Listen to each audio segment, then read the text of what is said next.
Todo mundo tem uma opinião sobre história. Todo mundo, você que está assistindo esse vídeo deve ter alguma opinião sobre algum tema da história, sobre alguma coisa. Quantos por cento da galera que tem essas opiniões realmente se dedicou a estudar aquele tema? Dedicou a vida àquele tema?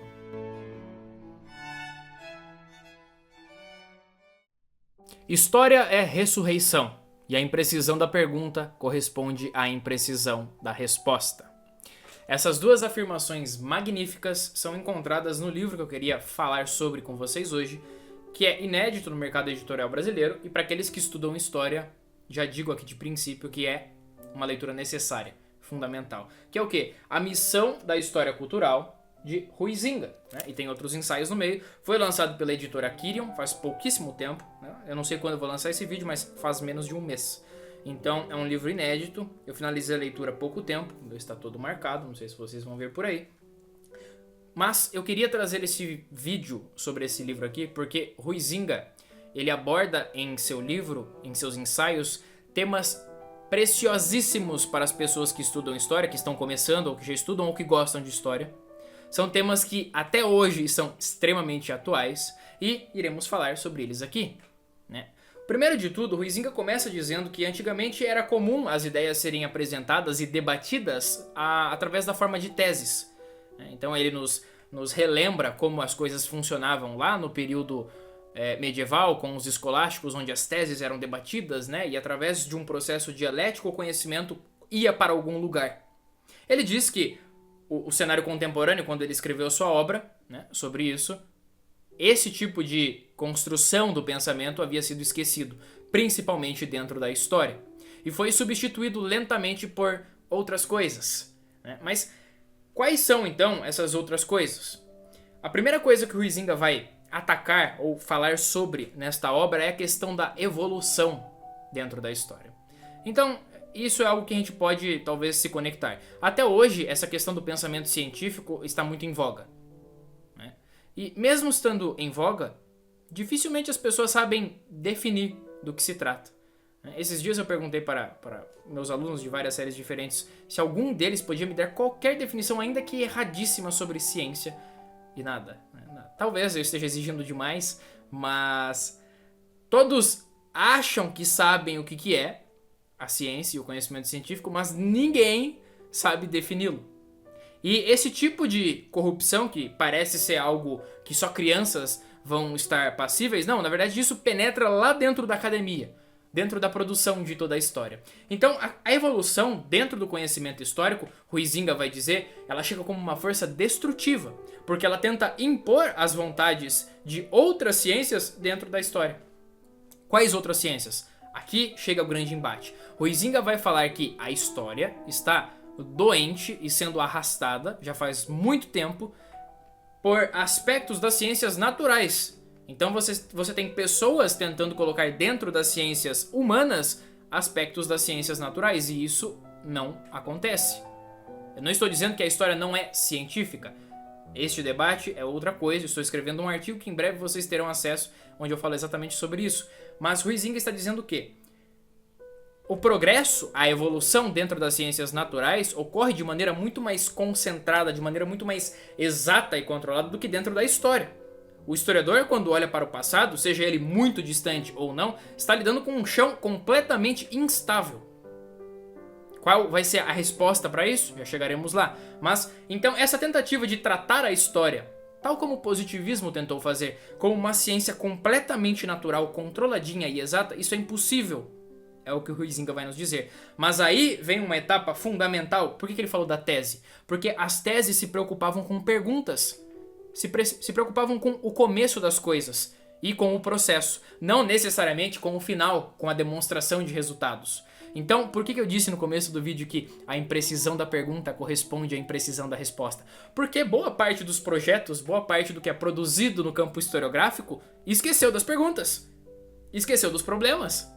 E se o ponto de partida foi tomado de maneira completamente equivocada, o processo vai ser corrompido e o resultado vai ser uma desgraça.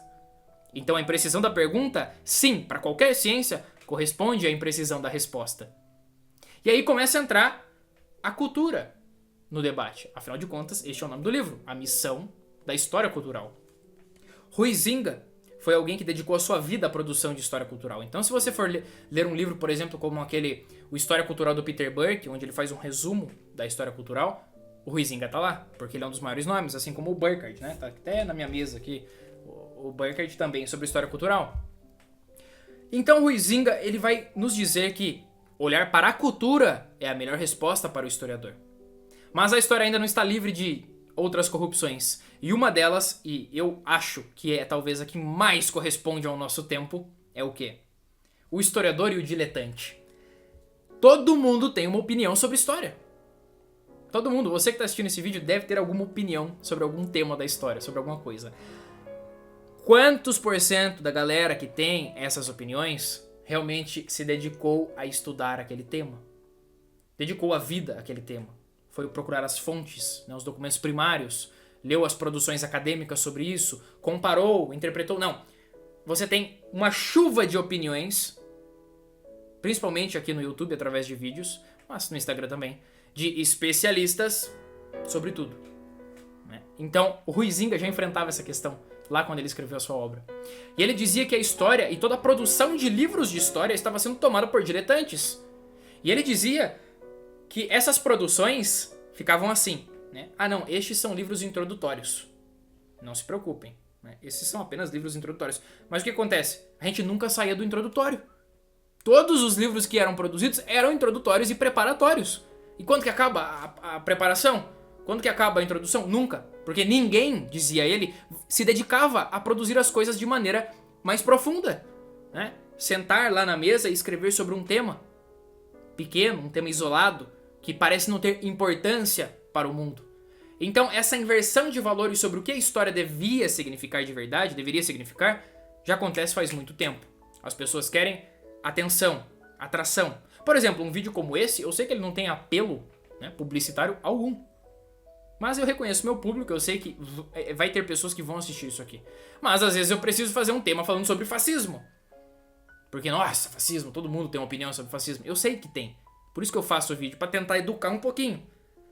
Mas esse problema de que todo mundo tem uma opinião sobre a história, ele acontece num nível mais civil e também num nível especializado. Porque os especialistas não são especialistas em porcaria nenhuma. Isso é o que acontece. E o Huizinga vai falar então que a história estava perdendo o seu lugar para esses especialistas, entre aspas, e também para a literatura. Né? A história estava aos frangalhos, que até a literatura estava tomando lugar. Ele dizia que as pessoas, o leitor médio, o leitor comum, acabava comprando essas obras de literatura e lendo e consumindo aquilo como se fosse a história de fato. Quando na verdade não existe processo historiográfico e metodologia nenhuma ali. É claro, a literatura tem grande valor para o estudo da história? Se tem, ou se tem. Né? Geralmente quando eu vou estudar e escrever sobre algum tema, a literatura me acompanha. Então se eu vou falar sobre a mentalidade burguesa, eu tenho que falar de literatura. Eu tenho que falar de Balzac, de Proust, ou Otávio de Farias, se for no Brasil. Então a literatura, ela tem uma utilidade, mas o que o Huizinga vai falar? A literatura serve de plano de fundo. Ela não é uma construção científica do saber histórico. E todas essas inversões existem até hoje. Existem até hoje, estão presentes. A gente continua com os livros preparatórios, né? A gente continua com uma chuva de especialistas. E realmente o conhecimento mais profundo, aquele que exige dedicação e suor e anos, ele se perdeu. Né? E o livro fala sobre mais coisas. Por exemplo, ele diz que um dos motivos que levaram a história para essa condição foi a democratização da ciência. E aqui é polêmico. Como assim? Ele vai dizer que a ciência ela é aristocrática. Ela é isolada. A ciência não pertence a todo mundo. Ela não é um conhecimento democrático que qualquer um pode sair falando o que quiser. Porque o conhecimento é científico. Se é científico, ele tem método. Ele exige preparo e estudo. É o inverso de tudo isso que eu falei até aqui. Não é qualquer um pode falar. Eu acho que, minha opinião é... Não. E essa democratização da ciência que ocorreu e hoje, assim, hoje ela atingiu seu ápice, talvez, né? Ela destruiu a construção científica do saber para várias áreas. Não só a história, mas várias áreas. Então você tem um filósofo a cada esquina. Você tem um historiador a cada casa. Você tem um jornalista, sei lá, a cada metro. E esse tipo de coisa está relacionada com essa democratização da ciência que pregava-se como algo bom e no fim perderam a mão, né? É claro que todos devem ter acesso a esse conhecimento. Isso todo mundo tem. Agora, todo mundo achar que é especialista sobre qualquer coisa, isso é errado, né? Isso não existe. E aí, o Huizinga vai então dar a sua grande definição, que é o quê? Uma explicação morfológica da história, ele vai dizer. Devemos tentar buscar as formas e o espírito de maneira mais completa. Então, por exemplo, um dos textos do livro, ele tenta dar uma definição sobre história, né? E na sua definição sobre história, ele analisa outras. E o problema das outras definições de história é que elas focam demais nessa é um saber científico dos homens e esquece da cultura. Mas quando o Huizinga fala de cultura, ele reconhece que cada contexto e cada recorte tem a sua cultura específica, logo tem um espírito específico. É papel do historiador buscar isso, buscar explicar esse espírito dentro daquele contexto histórico através da cultura. Mas assim, dentro do livro vocês encontram outros textos, como por exemplo sobre periodização da história, né? Normalmente a gente pica a história em pedaços, isso é comum para ensinar.